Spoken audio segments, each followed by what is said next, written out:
지난 말씀 다시 묵상하겠습니다. 기도하시겠습니다.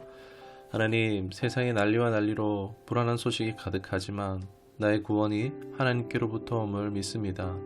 내 영혼이 여호와를 앙망하며 믿음의 반석 위에 서기를 흔들리지 않기를 원합니다. 어려움을 당한 자들을 위로하여 주옵시고 하나님의 선하신 뜻이 발견되기를 원합니다. 감사드리며 예수님의 이름으로 기도드리옵나이다. 아멘. 오늘 함께 하실 말씀은 고린도후서 12장 5절 말씀입니다. 내가 이런 사람을 위하여 자랑하겠으나 나를 위하여는 연약한 것들 외에 자랑하지 아니하리라. 아멘. 오늘 말씀의 제목은 약함은 약점이 아니고 강점이다 라는 제목으로 시간 말씀을 나누도록 하겠습니다.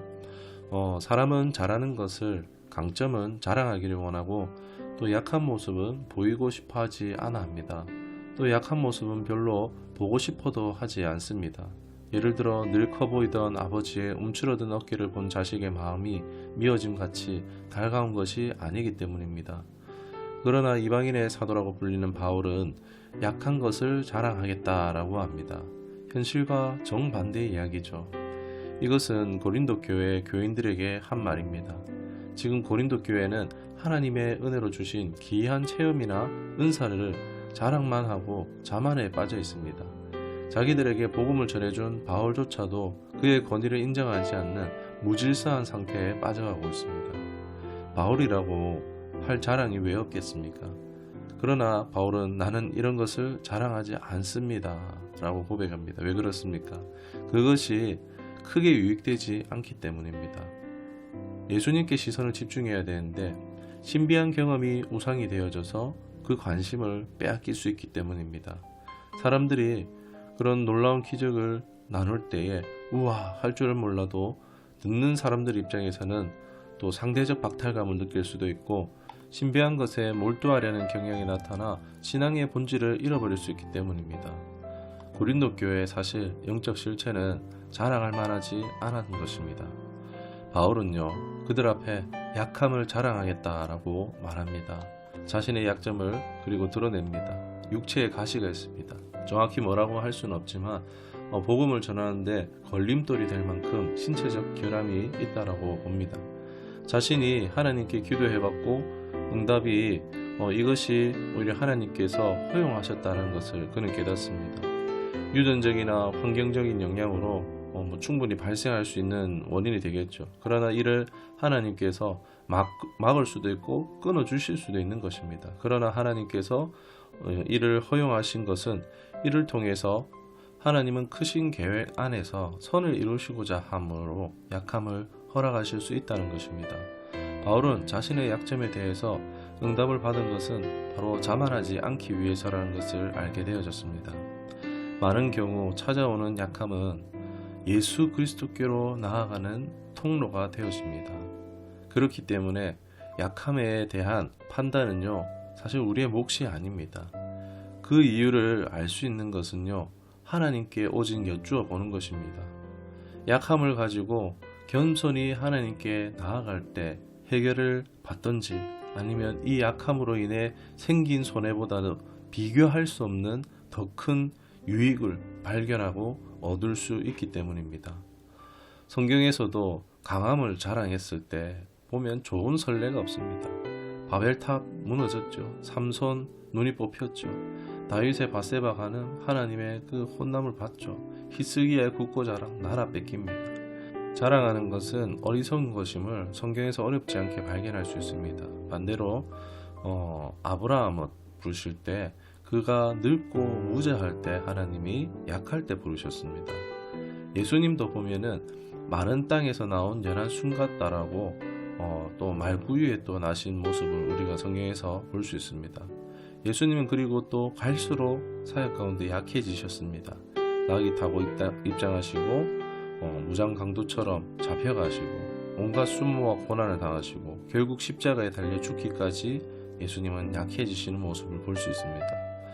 하나님께서는 바로 이 약함을 통해서 죽음과 세상과 마귀의 세력을 멸하셨습니다. 칼바르타라는 신학자는 약함이 하나님의 능력이 나타나기를 바랄 수 있는 최고의 조건이라고 그는 말했습니다. 고린도전서 1장 18절에도 십자가의 도가 멸망하는 자들에게는 미련한 것이요 구원을 받는 우리에게는 하나님의 능력이라. 강함을 추구하는 사람들에게는 십자가는 미련한 것으로 보입니다. 그러나 하나님의 전략은 약함이었습니다. 내 강함이 있다고 해서 이것을 믿고 있을 때는요, 약한 예수님은 결코 눈에 들어오지 않을 것입니다. 구원자를 두고도 모를 수 있는 것입니다. 젊고 힘이 있다면 더욱 눈이 가려져서 예수님을 구원자를 볼 수가 없는 것입니다. 그러나 내가 약해져 있을 때 그분을 볼 수 있고 또 그분을 구할 수 있는 것입니다. 우리 모두가 약함을 가지고 있습니다. 믿음에서는요, 이것은 좋은 기회입니다.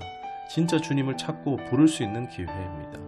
고린도전서 1장 27절에 그러나 하나님께서 세상의 미련한 것들을 택하사 지혜 있는 자들을 부끄럽게 하려 하시고 세상의 약한 것들을 택하사 강한 것들을 부끄럽게 하려 하시며 아멘.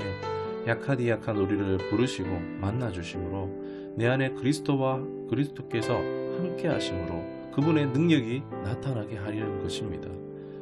예수님은 지금 어디에 계십니까? 세상 속 부귀영화에 계십니까? 아니면 가장 낮고 천한 곳에 계십니까?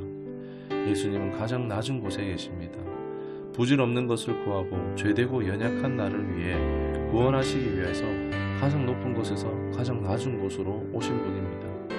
우리는 우리가 강할 때 예수님을 찾지 않습니다. 부르지 않습니다.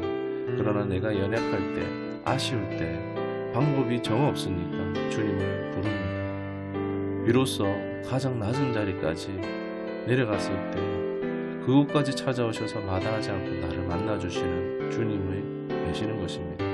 비로소 약함은 그리스도가 거함으로 나에게 가장 큰 능력이 될 수 있는 것입니다. 약함을 자랑하는 것은 그 약함을 통해 하나님이 일하실 수 있는 것입니다. 우리의 많은 약함이 있습니다. 그게 불평과 원망으로 끝나는 것이 아니라 내 마음을 맞춰 나의 약함을 통해 하나님의 일하심을, 능력을 자랑할 수 있게 될 줄 믿습니다. 이러한 간증의 주인공이 될 수 있는 저 여러분 될 수 있기를 주님의 이름으로 축원합니다. 기도하시겠습니다. 하나님, 우리는 연약한 인생입니다. 내게 있는 약점들이 단점인 줄로 생각하고 불평 원망할 때가 많았습니다. 그러나 나의 약함에 그리스도께서 거할 수 있음을 깨닫습니다.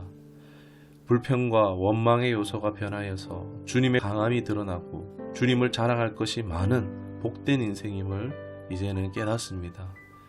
그저 세상의 것으로 약점을 가리려고 했었는데 이제 세상의 그 모든 것들 내려놓고 그곳에 주님으로 가득 채워져 주님의 영광을, 주님을 자랑케 되는 복된 삶으로 새롭게 하여 주시옵소서.